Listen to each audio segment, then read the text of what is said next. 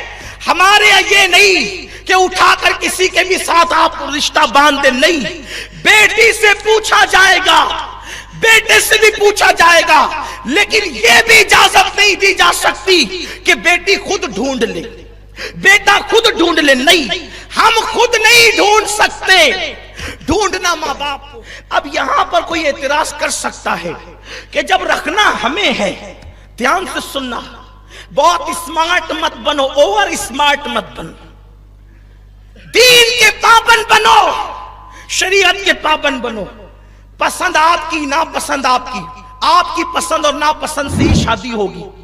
بیٹی کی پسند کے بغیر باپ کو حق نہیں، بیٹی اگر بالغ ہو گئی باپ کو حق نہیں ہے کہ اپنی مرضی سے کہیں بھی اٹھا کے دے دے، نہیں۔